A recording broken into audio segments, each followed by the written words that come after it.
That scares me. Right. Well, we're recording. That's a good thing. Okay, so here we are again. It is June 9th, 2021. It is incredibly muggy and hot, sticky, and humid.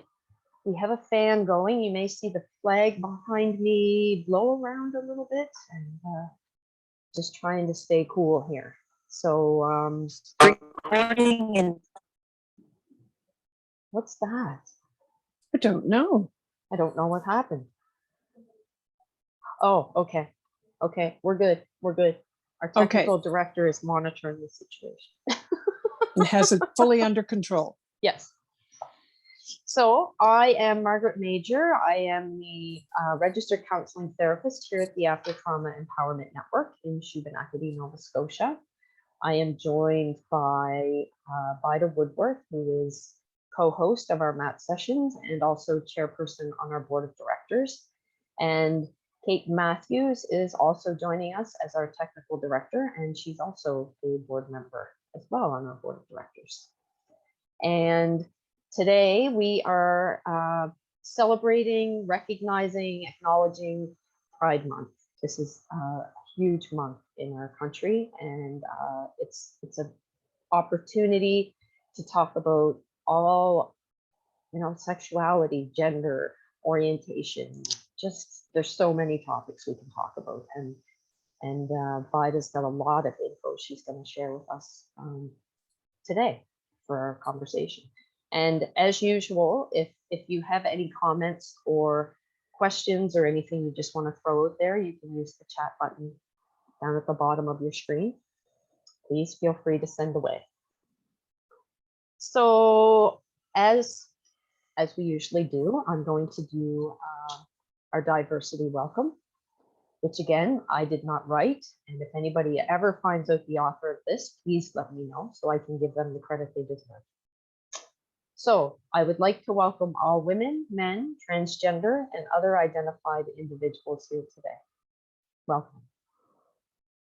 I welcome everyone here who is a mother, father, sister, brother, auntie, uncle, cousin, son, daughter, grandmother, and grandfather. Welcome. I welcome people of all races, tribes, and descents. I welcome your bodies, your minds, and your energy. I welcome survivors and those who support them. I welcome all people single, married, partner, dating, celibate, or involved in whatever sort of relationship is right for you. I welcome gay, lesbian, bisexual, heterosexual, queer, asexual, two-spirited, and others for whom none of the current labels fit. I welcome your emotions, your joy, your bliss, your grief, your hope, your rage, your contentment, your disappointment. Welcome. I welcome everyone's special way of understanding and knowing the world, whether it is education that has been learned in schools, colleges, or universities, and or the deep and profound school of life.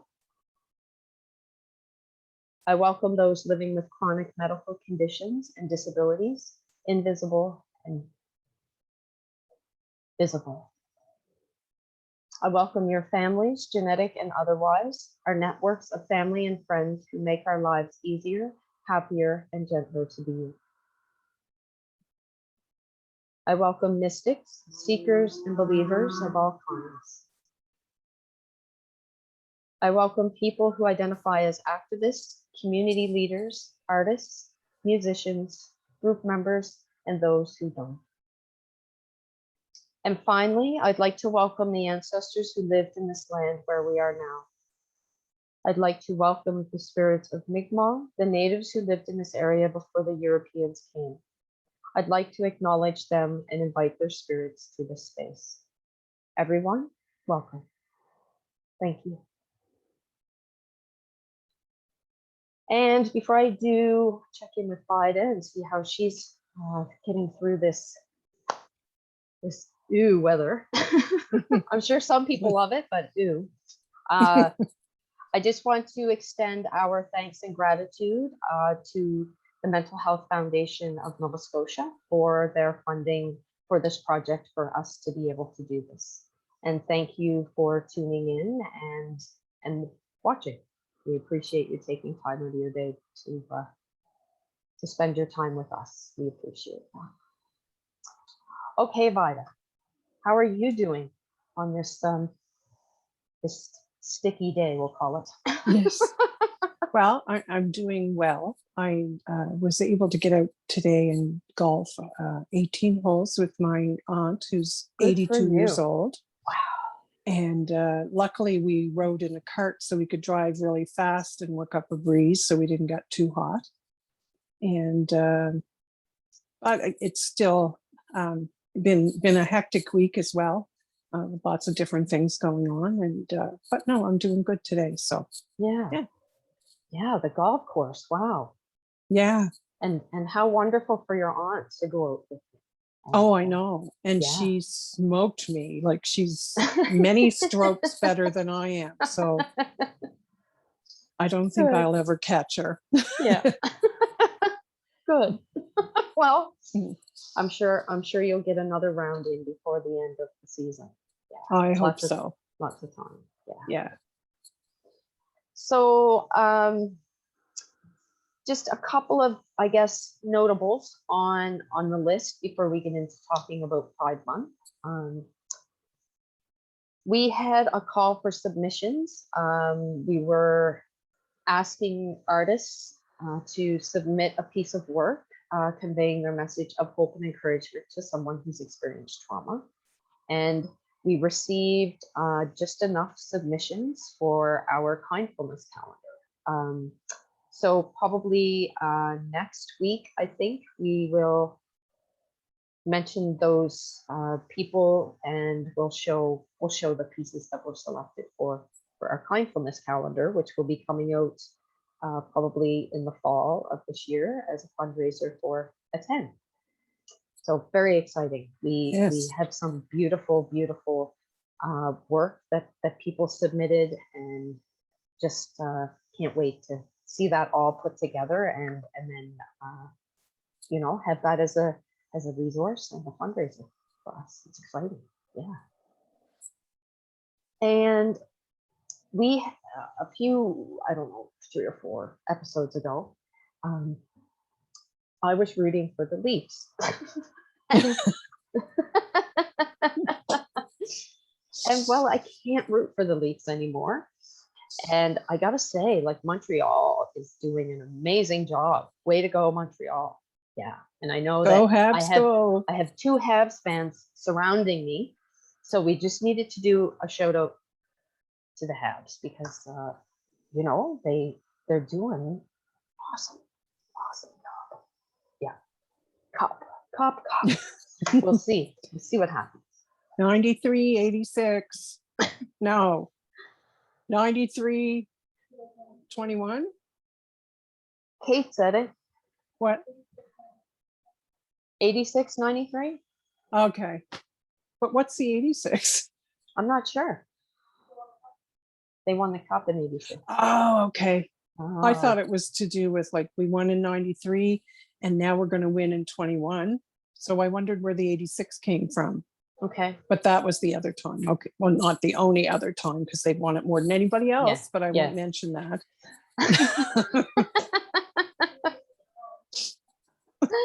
Yes. There's always next year, Margaret. Yes. Yes. And one more final bit of information. We are moving.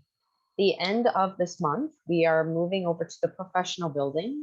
That's where the provincial courthouse is in Shubenacadie. So we are moving into a larger space. It's not that we want to leave this space because we love our cute, cozy space here, but as we grow, our space needs to grow with us. So we're excited to be moving onto a bigger space. And yeah, so we'll have a couple of more sessions here before that happens, but exciting stuff happening. So we will have different backgrounds Yes. come July. Yeah. Who knows what will happen. Yes. So happy Pride Month to everybody. Pride Month is it recognized in June down in the States too, or is this Canadian? Do you know? It's traditionally it's been recognized around the world in Oh, June, oh, and it probably started in New York during the Stonewall riots, which happened at the end of June. And when we got to a place where they wanted to celebrate Pride, and I guess the thing people most commonly associate with Pride is the Pride Parade. They decided that during the time when the Stonewall riots happened, because it was in the month of June, that they designated June as the Pride Month. okay. Since that first beginning, other places, for example, here in Nova Scotia, we celebrate it usually in July. And really, one of the biggest reasons is in the beginning, there were so few Pride parades and Pride celebrations that they tried to space them out so that if somebody, for example, wanted to go to Toronto Pride, which is one of the biggest Pride celebrations in the world, which attracts millions of people, Yeah. they didn't want to have a conflict between our celebration here in Nova Scotia, which began in Halifax, and the Toronto Pride date. So we now see, although June is designated as Pride Month, we now see those celebrations happening in July and sometimes even in August. Montreal used to celebrate Pride during August, and I do believe that they still do and that Vancouver does. And Halifax and some other locations do July, and other places around the world do June. And I think in Australia, because their seasons are reversed to ours, they may even do their Pride celebration during a time which we would be thinking of winter, not of summer. So, Yeah. but the official Pride month is June. Okay. Yeah. Yeah. So, And I was looking this morning, just looking to see if there was a calendar of events for Halifax Pride or Nova Scotia Pride yet. And I'm pretty sure, maybe Kate can check this out for me, that this year, instead of July, they are recognizing it in August. I think it's August 12th to the 22nd, I think. okay. Yeah. Yeah. There was nothing on the calendar of events yet, so I'm not sure what all is planned for this area yet, but we'll certainly, as we learn and find out what's going on, we'll certainly share that so that, we can all celebrate together. Yeah. It may be for many reasons, but I'm guessing one might be that there's hope that our COVID restrictions will allow us to celebrate more. I may not get to a place where we can have a full-blown parade, but it may allow us to have some of the other events that Halifax is known for. And I'm thinking of things like the Dykes and Divas softball game that happens usually on the Commons, and maybe it's moved to a different facility. But in some of the other events, there's usually some outdoor concerts and different kinds of things that happen, and so maybe that might be one of the reasons. And it also may be that the organizing committee may have needed to have more time or whatever to get ready. So no, but that's exciting that they are. And I know last year there were some things that happened. There's always a film festival of some kind. And so I think last year they just made some recommendations of movies that people could watch and so on. So I guess we'll have to wait and see what they come up with for this year. Yeah. But it takes a lot of work to make it happen, that's for sure. Every year, and it's all volunteer led usually. Yeah. So So you talked just a little bit about the history of how Pride Month came to be. Can you just share a little bit more about that? Yeah, sure. I think I said a couple of times, I mentioned the Stonewall riots Yeah. that happened, and Stonewall was a fairly famous bar, especially to the LGBTQ plus community, where at the time, back in the 70s and 60s, it was still, and unfortunately, I hate that I have to say this, it's still a crime in many states in the United States to be gay. And so a lot of the places that people would come together, whether it was a bar or other places where they would frequent, it wasn't unknown for the police to come and raid the facility and arrest anybody that they caught there, and they could actually be charged with a criminal offense if they were found there. So, and this had been happening not just once at the Stonewall, but it had been happening many, many times. And finally, I think people had had enough. And so the night of the riots, and it's gone right out of my head right now, the date, the actual date, I'm thinking the 27th of June, but it could be wrong. They decided rather than to go peacefully or to allow the police to just take them away, that they would fight back. And there were gay people of all backgrounds. There were transgender people. There were drag queens. Everybody decided that they'd had enough. And so this original night that this happened, and then I think it happened again on the following night, again a little bit more, became known as the Stonewall riots. And so that's sort of why June was chosen.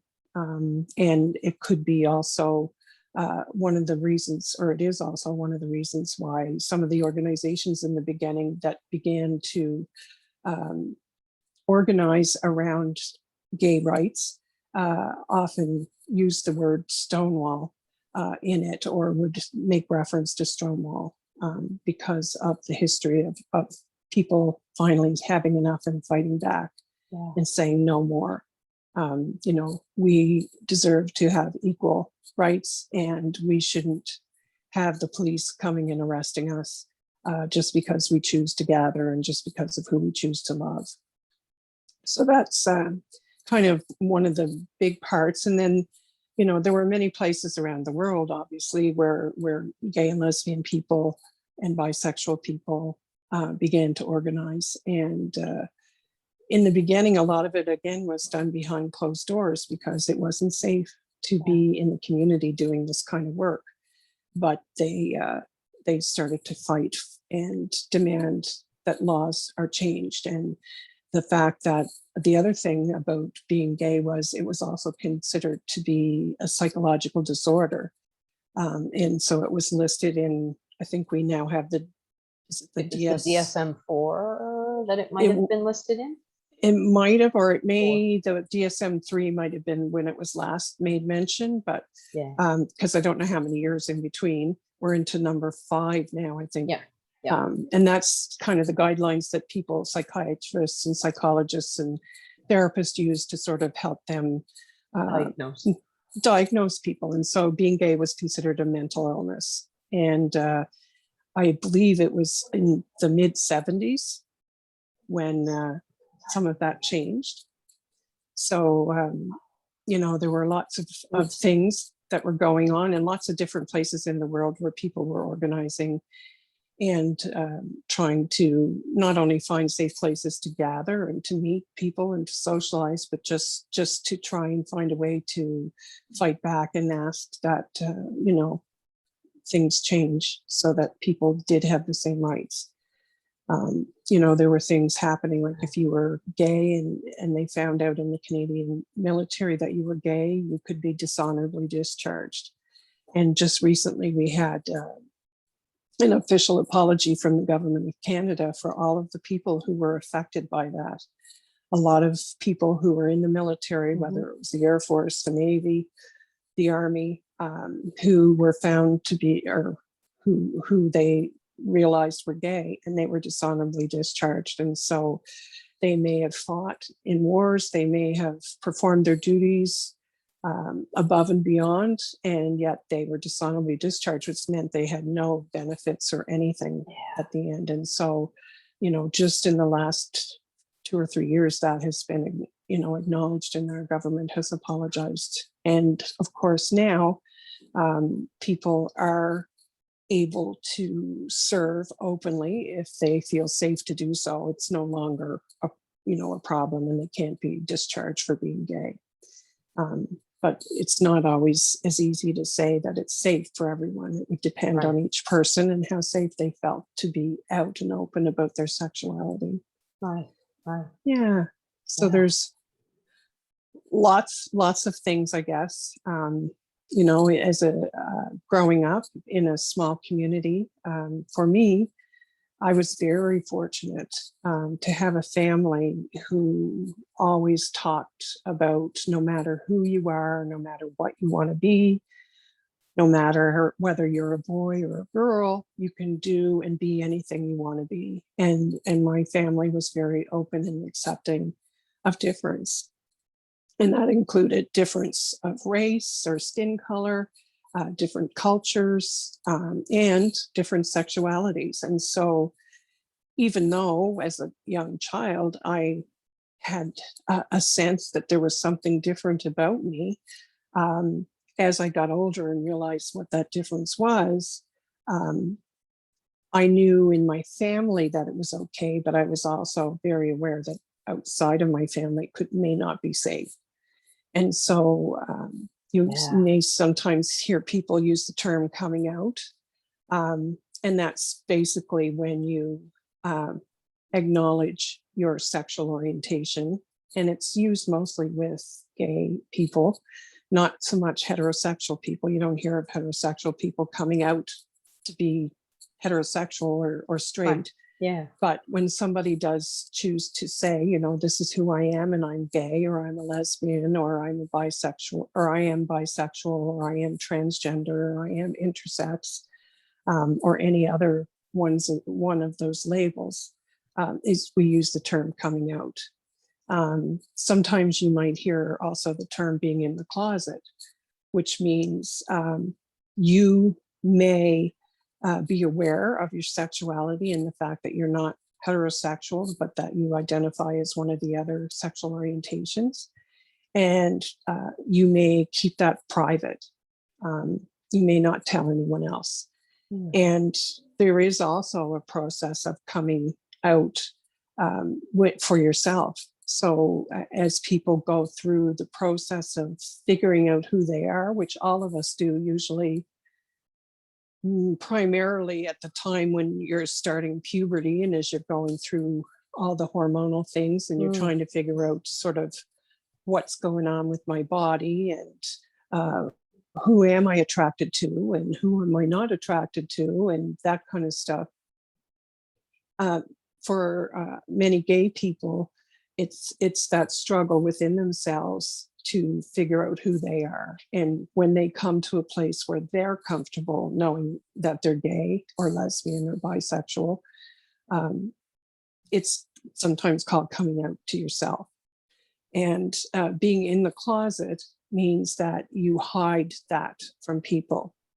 So coming out isn't just a one-time thing. So I may decide, or I may have decided when I was growing up and I realized that I was lesbian, that I was going to tell some people. And even though my family was very safe, I didn't talk to them or tell them first. I told many of my friends about it. And it wasn't during high school. It was after I'd gone to university and kind of get out in the world that I thought, okay, I'm going to take a chance and tell some of my friends this about me. And most of them were open and accepting, and it wasn't a big deal. There were a couple that it was. And then throughout my life, I've had to decide when I was going to tell my family so they would know for sure. If I was in a job, whether I was going to tell the people that I worked with that I was lesbian. And as I changed jobs over the years, I've had to decide each and every time I went to a new job whether I was going to tell someone. So every time you tell someone is like coming out all over again. And some people are out to the whole world, no matter what. And other people are out to certain people, but not to others. And as you meet new people or come across people in your life, you need to decide, am I going to tell them or not? And the big factor is, and it's still the same for me, is, I make that choice based on how safe I feel or how necessary. I mean, it isn't always something that should be necessary, because heterosexual people haven't had to tell people, oh, by the way, when I was 14, I decided I was heterosexual. Or, when I was 40, I figured out that I was heterosexual. But for gay people, sometimes that awareness or that ability to admit to yourself that this is who you really are can happen in your teen years. It can happen in your 20s, 30s, 40s, 50s, 60s. I've met people who've come out when they were in their 70s. And I read a story of a man who, as a great grandfather, came out to his family at the age of 92. And this was something he knew himself, but he had kept hidden. And he had lived his life as if he was heterosexual. He had married a woman. They had had children. And of course, those children had children and so on. And it wasn't until 92 that he felt he could tell everybody, this is who I really am as a person. So for each and every person, it's different. And sometimes in the community, in the gay community, for some of us who are out pretty much to everyone, we forget that, and we may encourage somebody new to, okay, you can tell everyone, but we have to remember that they get to make the choice about who they tell and when they tell them. And for a lot of people, it is about how safe it is for them to come out. Sadly, I mean, I said that I was very fortunate. My family was very open and accepting. And my mother tells me she knew when the day I was born. I don't know how she knew, but she swears she knew that I was gay. And she never made it a point to tell me before I figured it out. And even when I didn't come right out and tell her, she didn't force the issue. I was very fortunate, because a lot of people, whether they have figured it out for themselves and they come out, or if someone in their family finds out, they experience a lot more violence. They can be thrown out, all kinds of stuff. They may be forced to go, and we still hear of therapists and people who will do conversion therapy, where they're trying to convert someone who's gay to being heterosexual. And in a lot of places in the world, we're starting to realize that this therapy is not a form of therapy that we should be doing. And it's in fact very abusive to anyone that has experienced it, and extremely harmful. But there's so many negative things that can happen for someone. It's really important. If I speak about my own story, but I can't tell you about anybody else, nor should I. If someone asked me, do you know any other gay people? I would say, of course I do, but I'm not going to tell you who they are, because that's their story and their right to tell people when they want to. Statistically,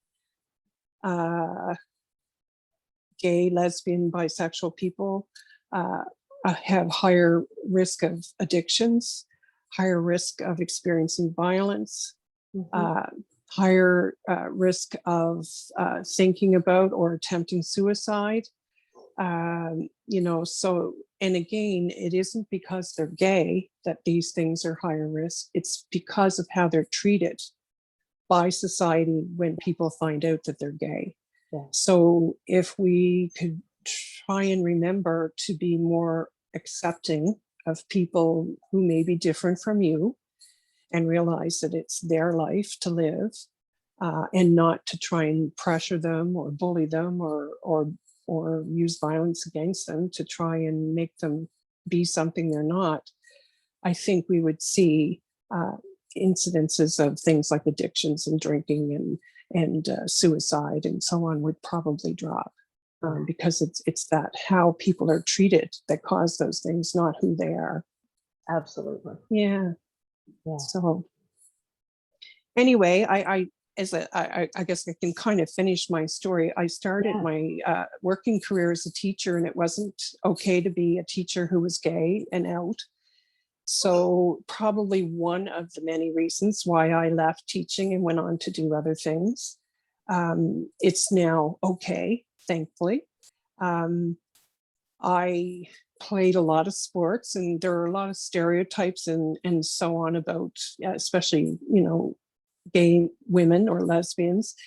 And yes, I happen to love playing softball and a lot of sports. And, that when I first started playing, I was quite young, and people, would say to me, you should be careful because only lesbians play ball. And, you want to be careful that you don't come across one and so on. And for me, it was like, oh, really? Because that's what I really want to do. I want to be hanging out with people that are like me. Yeah. So I had sports, and I had some people in my life that who didn't come out to me, but I kind of figured out who they were, who were wonderful role models for me, and who cared enough about me that when I was hanging out around them, even though they were adults, they didn't use that as a way to take advantage of me or to, abuse me in any way, because sometimes that happens. When someone is questioning their sexual orientation or questioning any kind of thing about themselves, is that there are people who will use that vulnerability to try and hurt someone. Yeah. So I was very fortunate. And I kind of did my thing until my mid 20s, when I met my wife. And we happened to be working in the same workplace, and we were both threatened once people realized that when we moved in together, we weren't just roommates. We were both told that unless we got our own apartments, that we would lose our jobs. And so I decided at that point, I went back originally to go back to teaching, and I ended up working in the sexual assault center in Truro. And continued sort of on that path that I had started in the early 90s. Jane and I met in 1988, I believe. Yes. And we were together until 2018, when she passed away from cancer. And we were fortunate enough and so blessed on our 25th anniversary to get married. And we were married for 5 years before she passed away. Oh, so part of the way I've conducted myself, I guess, is not to be kind of in your face, but to not hide either, and to be honest about who I am, keeping in mind that safety sometimes doesn't allow for that. But to be honest who I am, because I wanted to, I guess, pay it forward from the people who did that for me, and who allowed me to kind of be who I was under their watchful eye, and who didn't, who cared enough to make sure that I didn't get myself into a whole lot of trouble. And so I wanted to be able to do that. And I also made a decision quite early on, once Jane and I think we'd been together for a couple of years, we both decided this is foolish trying to keep this hidden. I mean, we're living in the same house in a community. Most people knew, although there's probably still people today that just thought we were single women who were good roommates and combining our bills. But I think once we got married, that kind of blew that out of the water. But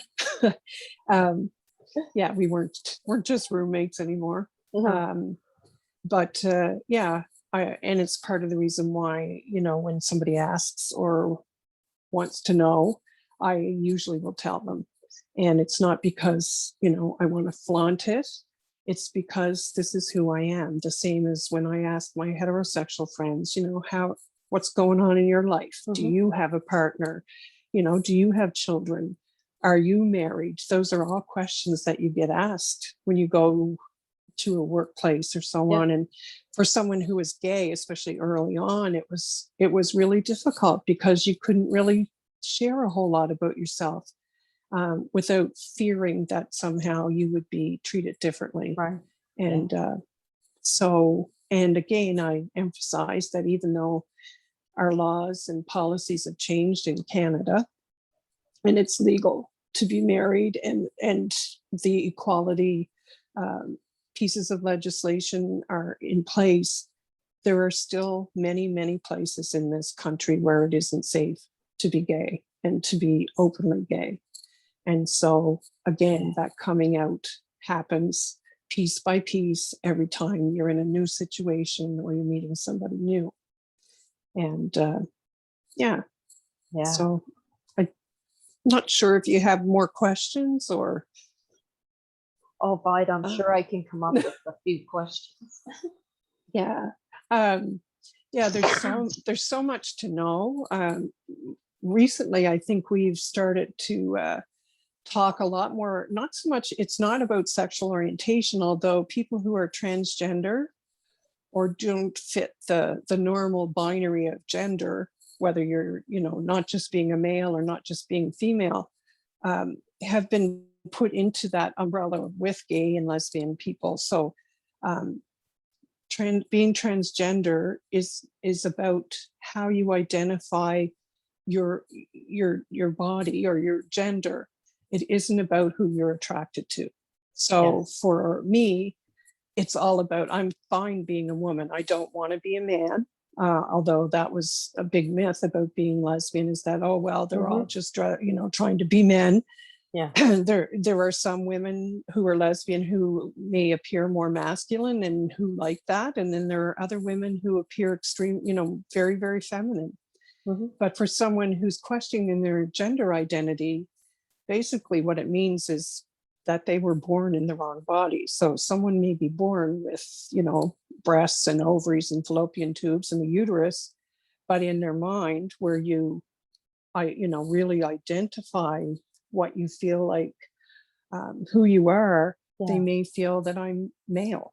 And so when someone questions their their gender, that's actually a completely different topic or completely different issue than who you're attracted to. And transgender people have been more in the news in the last 10 years, I would say. And so we've had, celebrities who have come out as being transgender, because again, it's a process of transitioning for some people from an outwards appearance of being one gender to being another, to being female. If you were born male and perhaps transitioning to be female, or the opposite, being born female and transitioning to be male. And there's also many gender identities in between. So again, it's not just male and female. There are people, non-binary is a term that you will hear used. Yes, I was going to ask you if you could just elaborate a little bit on binary and non-binary. Well, the binary is, I guess, what historically and what science has told us is that you're either born male or female. And non-binary means you don't identify as either one of those. So it may be, and I think it's Harry Styles, one of the celebrities. He used to be I can't remember the name of the boy band, but he was in One Direction. One Direction, and now he's kind of a solo artist. But he sometimes will appear or dress. He may wear a dress, but still have facial hair and other things that we would attribute to him being male. But he may appear with things that we would attribute more to being female. And it's not that he wants to transition at this point from being male to female. He's just comfortable being who he is, but he's also very comfortable in presenting himself in any number of ways.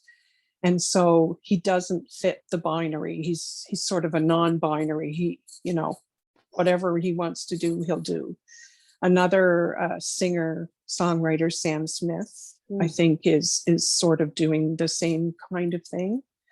But it's non-binary. It's usually someone who doesn't feel they're either male or female. They're somewhere in between, and kind of fluid. They're more comfortable, you know, being that way. Yeah. They don't necessarily fit the societal expectations of male or female and how you're supposed to look or dress or act. Yeah. Or this, what we would call the stereotypical male or female. And what we attribute to being feminine or masculine and all those other things that go along with it. And sadly, for people who it's very difficult to be, you know, gay, lesbian, bisexual, two-spirited in today's society, even with all the changes that have happened. It's even more difficult for people who are transgender or who are non-binary, who don't fit into that binary that we think people should fit into. And because of that, you know, I mentioned that the rates of addiction and violence and suicide and those kinds of things, homelessness, were higher for gay youth or gay people.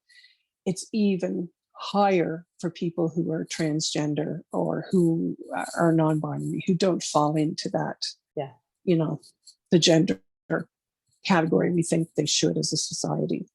And sadly, transgender, in particular, male to female, women of color experience even more violence than any other group of people.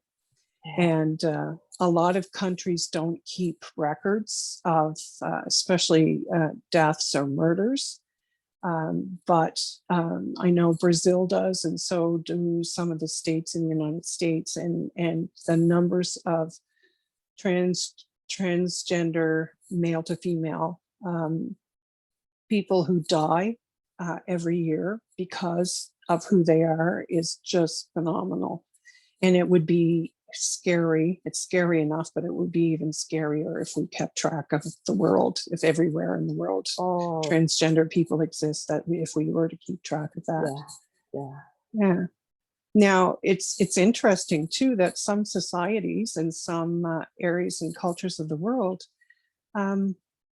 always or often celebrated difference. And so if someone was gay or lesbian or bisexual or transgender, there was a place in their culture to celebrate that. And actually in some cultures, in particular, transgender people or gay people were seen to actually possess a gift that allowed them to have places of honor within a culture. But it's, you know, it's been historically, if we were to go back through history, there were times when it wasn't really that big of a deal to be gay. And then there were times when it became a really big deal. And sadly, it's been religion that's caused the most problem for people, is, you know, as religions began to develop, and in particular Christian religions, but there are other religions as well, it made it not okay to be gay. And so, you know, many people, if they were part of a faith community, if they were Christian, they may have grown up learning that if you were gay, you were going to go to hell. And, you know, that if you were gay, that it meant that you also were a pedophile. And there were all these negative messages that you would hear if you went to your church every Sunday, or if you read some of the readings, whether it's the Bible or other scriptures. You know, basically, people would use those writings as a way to try and get people to not be who they really were. And I think out of that comes that whole idea of that you can choose to be gay. or you can choose to be straight. Yeah. It isn't a choice. You may choose to act as if you're heterosexual because you're too afraid to go against what everybody thinks is the norm.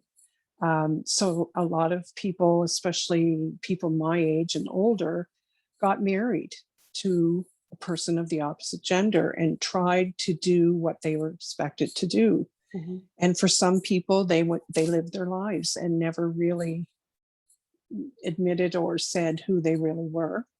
And for others, they may have gotten to a point, maybe a lot of people I've met, in their 40s, just couldn't do it anymore. I can't pretend to be someone I'm not. And so oftentimes that sort of heterosexual relationship would end and that person would come out as being gay or lesbian at 40 or 50 or whatever age it was. But it wasn't that they just at 40 or 50 realized they were gay. It was probably they always knew, but because of the societal pressures they felt, they tried to be who everybody thought they should be. Yeah. And sadly, it wasn't fair to them. And a lot of times it wasn't fair to the person that they married because it really wasn't fair, that this person may be hiding this part of themselves. There were lots of things people would do and may still be doing. So you may have a man who identifies as being gay and a woman who identifies as lesbian who agree to marry each other so that on the outside it looks like they're doing what they're supposed to do, but they may have an agreement that, okay, sort of behind the scenes, I'm going to go and hang out with who I want to hang out, and you can go hang out with who you want to hang out. And it was kind of like a way to protect each other. Yeah. Yeah. And, sometimes you hear people say, this person is my beard. So, for a man who's gay, he would often have a woman who would go out and do social things and make it look like he was dating a woman who would act as his beard. So kind of make it look like he was really masculine. Yeah. And the same women would do the same kind of thing. Again, it was to stay safe and to stay connected to people that maybe wouldn't accept them if they knew they were gay. Yeah. So maybe your family or somebody like that. Yeah. And safety is a very important part of this whole conversation. Yes, very much. Safety. Very much so. Yeah. I have experienced sort of homophobia, most certainly. And I have experienced, people yelling things as I walk down the street, whether I was by myself or with my wife or, with a group of people. I, knock on wood, haven't experienced physical violence because of it. And I hope that I don't, but I'm not, I guess, naive enough to think that even though things have changed, that I might not. But often many people do. And so again, it depends on the day, it depends on who you're with, it depends on where you're going as to whether or not you can be truly 100% out to everybody. Yeah. Yeah. Yeah. And I've had some clients who identify as trans, and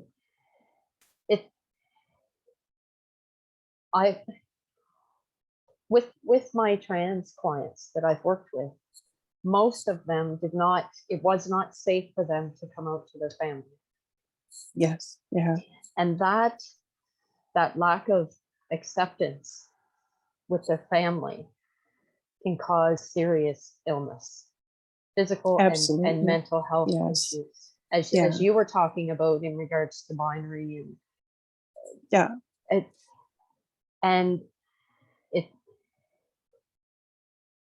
When you think of somebody just honoring who they are, who they feel they are, that's all they want to do is to live their life to honor who they are. Yeah. And then when they find that courage to choose to disclose that or come out, and then have family reject, is probably one of the most hurtful things that I've had to work with some clients, is that Yeah. rejection from family, or Yeah. continuing to refer to a trans person by their birth name, not their chosen name. Yes. And Yes. like all of those are very hurtful, and Yeah. cause, like, as you were talking about the statistics, Vida, like, Yeah. Yeah. there's so many harms Yeah. regarding sexual orientation or gender. Yeah. Yes. Yes. And I mean, growing up, knowing that I was lesbian most of my life by no means makes me an expert in all of this.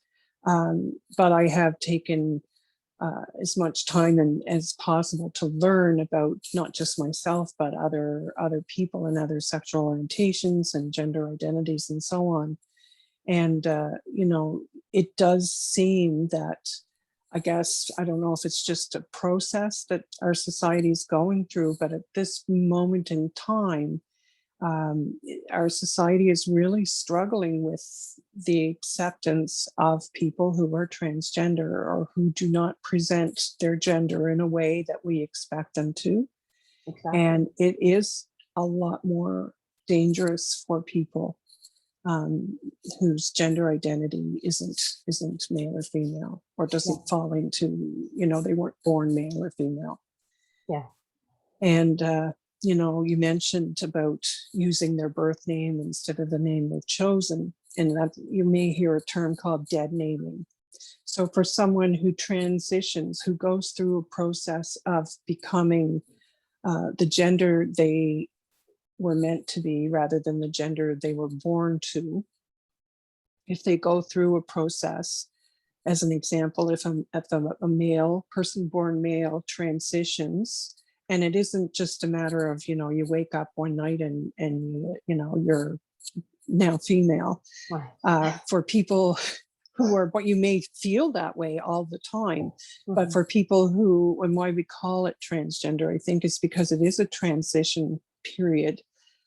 Usually in the beginning, that person themselves does a lot of thinking and, really analyzing things. And then they may be able to talk to someone like a therapist who can help them work through this. Is this something, that is something you want to go through? Or is it something, for you right at this time, you're not ready to go through the transition? And transitioning doesn't always mean that you go and you have surgeries. And I think sometimes people think, if somebody's transgender, if they're male and now they want to be female, then they go and they have the surgeries. They would have their penis and testicles removed, and they would have vulva and labia and so on created, and a clitoris to look as female as possible in the genital area. And there would be a vaginal canal created. And they would use hormones as well to reduce facial hair and body hair, and also help with breast development. Some transgender people who are transitioning from male to female will do that. Some of them will do what you hear is top surgery or bottom surgery. Sometimes some people will do one and not the other.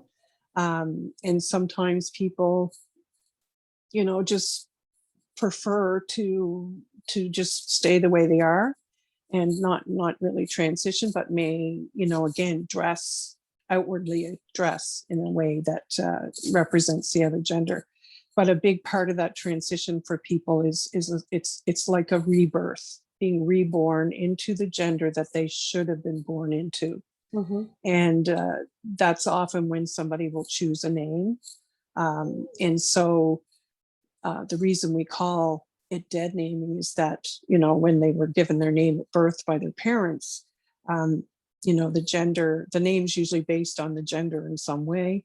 And for that person, when they get to the point of transitioning, that final rebirth, this is who I am, that's when they choose the name. And so if someone uses the birth name rather than recognizing the new name, it's called dead naming. And it can be very hurtful. And a lot of families insist on, well, I knew you when you were little Johnny. I am not going to call you Susie now. Yeah. And how can we expect Nana to call you Susie when she only knows that you were Johnny, and so on? And, you know, Yeah. it becomes more about their needs and comfort than it does about wanting the best for the Exactly. person. Yeah. Yeah. Yeah. Yeah. Yeah. I had a So question pop in my head and now it's, it's gone. oh, I don't remember what it was, but it was a good one. Hmm.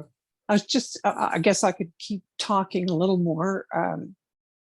You know, sometimes you'll hear people use the term gay community or gay culture. And I took courses over the years where I was learning about different cultures. And there were some courses I took where gay culture was recognized as a separate culture. And there were other courses I took who said, no, that's not a culture. It's just people having sex with people. But I think being lesbian and growing up and wanting to connect and feel part of something, for me, yes, I grew up with my family's culture, but the things I was part of and the people I met as I, you know, went through my um, I guess coming out, it is a culture. And it had to become a culture again because people were so treated, you know, you can't be that way. You have to be something different. Um, and you have to, you know, this isn't normal. And, you know, it's a mental illness or it's a crime. So, you know, you Yeah, have I to be know. something else. And so, you know, it's, some people have described it, you know, when you walk into a room full of people, one of the first things you do is kind of look around the room to see if there's anybody obviously that you connect with. So for a person of color, it might be to look around and see if there are other people of color in the room. Mhm. Or if you're a male and you're walking into, you know, a room, if you're in a profession maybe where there tends to be more women than men, you might look around to see if there are any other men in the room. For someone who's gay, it's not so obvious, even though people sometimes think it is. But so for me, when I would walk into a room, I would look around and it may not be obvious to me that there were any gay people in the room. So that would be where I would have to really pay attention to listen for some of those subtle hints that people might say, you know, about themselves that might say to me, okay, I think maybe that person's gay, or I think that person's a lesbian because she just referred to her wife, or, you know, he just referred to, you know, his husband, or, I mean, those are pretty obvious ones, but Yeah. they're, you know, back in the day, there would be things like questions, and I mentioned these to you earlier, where someone would say, oh dear, I wonder if she's a friend of Dorothy. And that would be code for, I wonder if she's gay. And it came from The Wizard of Oz. And that was a movie that a lot of people, gay men, but also lesbians, would use. Was, you know, it was popular with them. And so that was a kind of code language that people would use, especially lesbians, to try and figure out if someone else was a lesbian. Or nowadays, we don't have to keep it so hidden. So, you know, people can sometimes ask more obvious questions. Or, you know, what kind of music do you like? And if they name off like Katie Lang, Melissa Etheridge, the Indigo Girls, you know, all kinds of people that, okay, well, either they really like lesbian musicians or they might be gay. So there's often ways when it's not visible for you to figure out whether or not there's somebody in the room who that you connect with on a different level. Yeah. Not, you're not just there for the same purpose. You're there with people who are like you and who are there for the same purpose. Yeah. Yeah. Yeah. And this, it's yeah, it's 7:00. Is it a, I should have known. It is I can already. talk very long. I mean, there's a lot, I guess, for people to know or to learn if you're interested. Oh, Whether Vita, we you're could go all week. Yeah. a young person who is, you know, questioning their sexual orientation, or if you're a family member who thinks another family member could be gay, lesbian, bisexual. you know, there's so much more. I mean, the internet has provided us with way more Oh, yeah. obvious ways to find out stuff. You have to be careful about the false or the dangerous information. Yeah. But there's a lot of good stuff out there. There's a lot of good organizations there to help people, especially people who are isolated and alone in rural communities. That often still happens. Yeah. And I just would mention, I used another term, spirited. Yes. That's what I And thought of, was two-spirited. Yes, yeah, thank you. that is a term that's used in some Indigenous communities for a person who possesses, you know, either the spirit of both the male and the female. But it's not in every Indigenous community. So you may want to check to be sure, you know, not to just throw it out there and expect that if you're talking to someone, that that's something that they would use or that they would be comfortable with using. But again, this is something that wasn't just created in the last, you know, decade, even, or the last century. This is a term that was, you know, centuries old. So that being gay, lesbian, transgender has existed throughout history. It's not a modern invention. Yeah. Invention, yeah.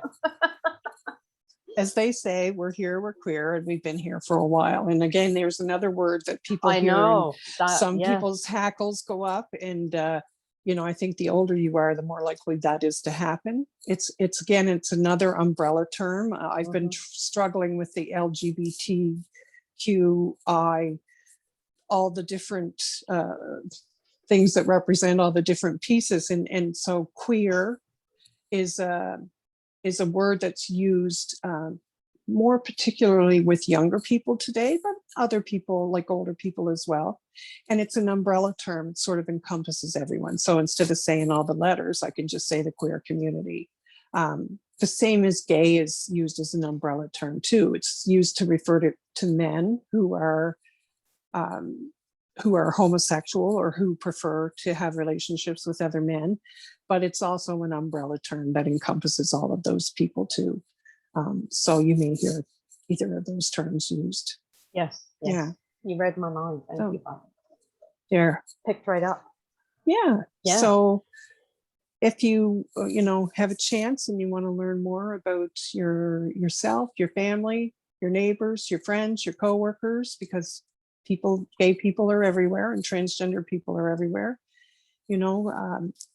take some time and do some reading, have a look on the internet, take a chance, go to an event or a workshop or something, and see what you'll learn. Yeah. And here at the After Trauma Empowerment Network, we strive to make this a safe space for everybody. So yes, we're here to provide counseling and support for anybody struggling. Yes. And we know that trauma is also very prevalent in that community as well. Yes. Yeah. For some statistically, of the reasons that you mentioned. Yeah. Statistically, within a relationship, within a gay men's relationship, same percentages when we look at heterosexual relationships, 1 in 4 may be, we would call intimate partner violence. So you're no more likely to experience violence just because there's 2 men in the relationship. And the same with lesbian relationships. The statistic is 1 in 4. So you're no less likely to experience it, even though there's 2 women. So, even those things are the same as heterosexual relationships. Yeah.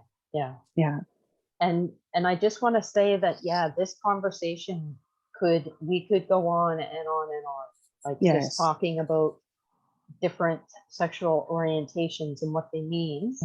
I have brought my flags because I'm working on a pride quilt or a tapestry. And I was going to show those. We have a guest lined up for Pride. I don't know if it's week or we'll say Pride time in Nova Scotia in August. We have somebody who did a project on the sexual orientations Cool. using a llama, and it's pretty awesome. Yeah. And I can't wait to show it. Yeah, So I can't wait they'll to be see it. joining us in August. Yes. Yeah. But yeah, we'll certainly continue talking about this topic, especially for this month. Yeah. Yeah. Cool.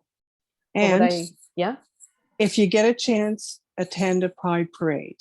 It's Yeah. you know, it is one of the places where you are experience a lot of joy, a lot of fun, a lot of acceptance, a lot of love.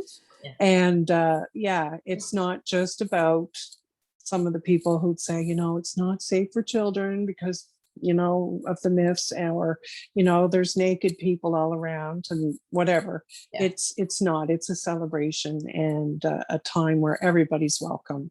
Yes. And yeah, that's what it's your first event, I'd say check out Pride Parade. I hope there is one. I hope there's something. Yeah. Something. Yes. Yeah. We need something.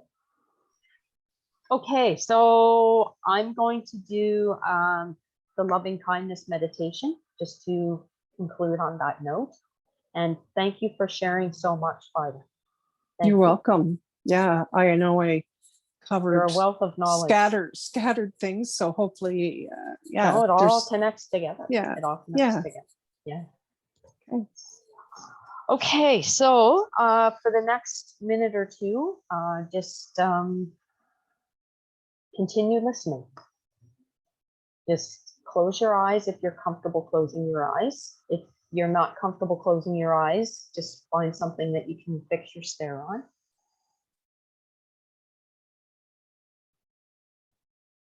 Just settle into the space that you're in.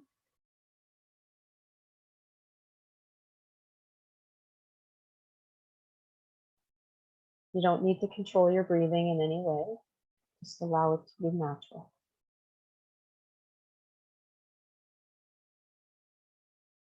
Feel yourself in this present moment, in this now,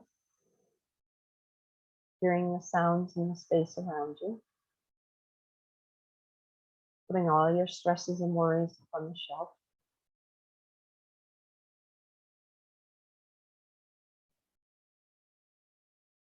Begin to feel any tension you might be holding in your body.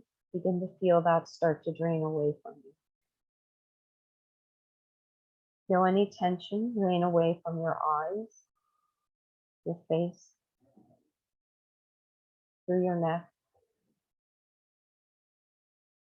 down through your body, and out through your toes. Now begin to feel your body fill up with love. Imagine a loving white light entering your feet, traveling up through your body, up to your stomach, to your chest, and your arms. Feel it almost bursting through your heart, your fingers, and through the crown of your head. And when you feel embraced in that love, silently repeat the following words to yourself. May I be free from all harm. May I be safe and protected. May I be free from all suffering. May I be happy. May I be free from all disease and physical pain.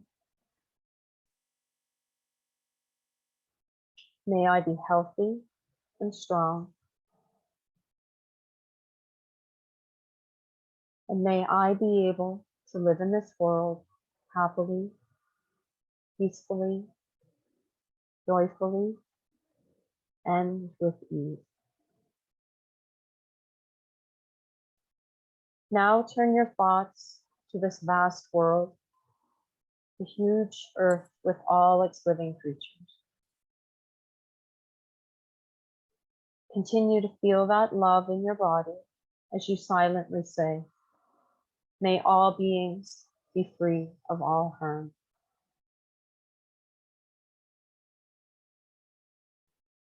May all beings be safe and protected. May all beings be free from all suffering.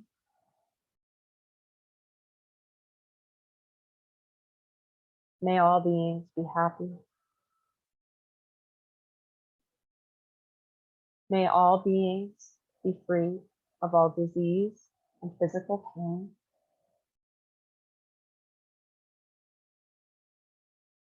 May all beings be healthy and strong. And may all beings be able to live in this world happily, peacefully, joyfully, and with ease. Send your love as far out around the world as possible. And just imagine that energy traveling through the earth.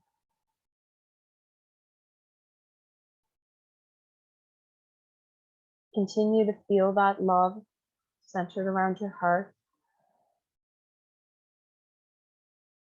Feel yourself in this present moment, in the now, noticing the weight of your feet on the floor. Reconnecting with this feeling when you need to. And when you are ready, you may slowly open your eyes.